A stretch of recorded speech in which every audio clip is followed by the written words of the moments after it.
दोस्तों रसिया और यूक्रेन के बीच में वार के इफेक्ट हमें सारे देश के ऊपर देखने को मिल रहा है, चाहे वो स्मॉल डेवलपिंग कंट्री हो जैसे श्रीलंका और पाकिस्तान, और फिर जर्मनी, फ्रांस, इटली जैसे so called develop European country हो। गाइस, जैसा कि हम सब जानते हैं कि यूरोप में विंटर एकदम कॉर्नर पे है और यूरोप में हर घर में एनर्जी कंजम्पशन नीड एकदम पीक पे पहुंचने वाली है। इस पीक कंजम्पशन टाइम के दौरान सप्लाई की क्राइसिस यूरोप में हर तरह के क्राइसिस क्रिएट कर रही है। EU economic and finance ministers are gathering in Prague for an informal meeting, continuing their discussions on how to deal with these soaring energy prices. Europe is facing its worst gas supply crisis ever this winter, linked to the war. दोस्तों Germany में भी कुछ ऐसा ही है। वहाँ पे energy shortage उनके industrial production को इफेक्ट कर रही है, Germany that's in the hot seat here in Prague today. जिसके कारण वहाँ महंगाई और लिविंग कॉस्ट पीक पे है। इसी वजह से लोग सड़कों पे उतरकर यूरोपियन यूनियन और नाटो के पॉलिसी को क्रिटिसाइज कर रहे हैं। दोस्तों जर्मनी अपनी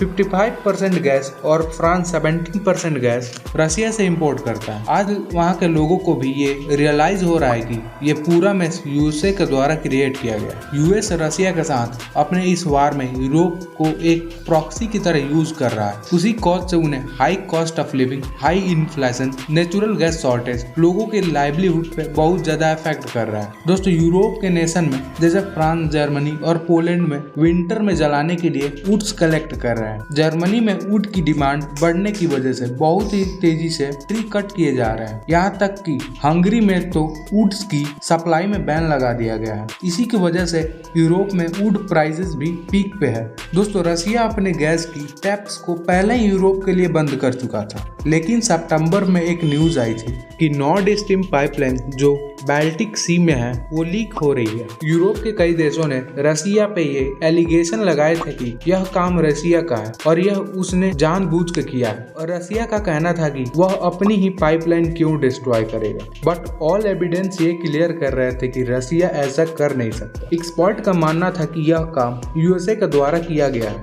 यूएसए नहीं चाहता कि रसिया यूरोप के साथ रीनेगोशिएट कर पाए, बट इस पाइपलाइन को किसने डिस्ट्रॉय किया अभी तक क्लियर नहीं हुआ है। दोस्तों हाल ही में चाइना ने भी यूरोप की नेचुरल गैस सप्लाई पर रोक लगा दिया है। According to report of Bloomberg, China ने अपनी state owned gas importer like PetroChina new limited को चाइना के इंटरनल डिमांड को इंश्योर करने के लिए यूरोप के एलएनजी सप्लाई को रिस्ट्रिक्ट करने को कहा। दोस्तों रसिया का सप्लाई क्लोज होने के बाद चाइना ने ही यूरोप की ह्यूज एनर्जी सप्लाई को इंश्योर किया था। चाइना की कोविड पॉलिसी की वजह से उनके पास एलएनजी का इनफ स्टॉक था, जिसके दौरान चाइना ने रसिया से बहुत ज्यादा क्वांटिटी में गैस इंपोर्ट कर रहा था। इसी का फायदा उठाते हुए यूरोप ने चाइना से गैस सप्लाई को स्टॉक करना शुरू कर दिया। वैसे कहें तो चाइना ने एक मीडिएटर बनकर रसिया गैस को यूरोप तक सप्लाई किया। इस प्रोसेस में चाइना को बहुत ज्यादा प्रॉफिट हुआ और यूरोप अपने ही लगाए हुए सैंक्शन को चाइना के थ्रू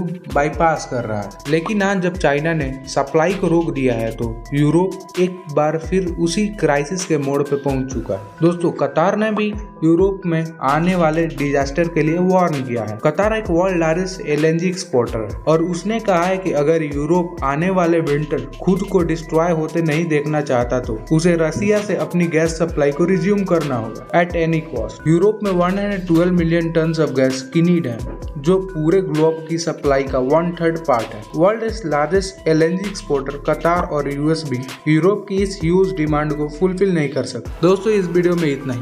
अगर यह वीडियो आपको अच्छा लगा तो इस वीडियो को लाइक एंड चैनल को सब्सक्राइब करना मत भूलिएगा।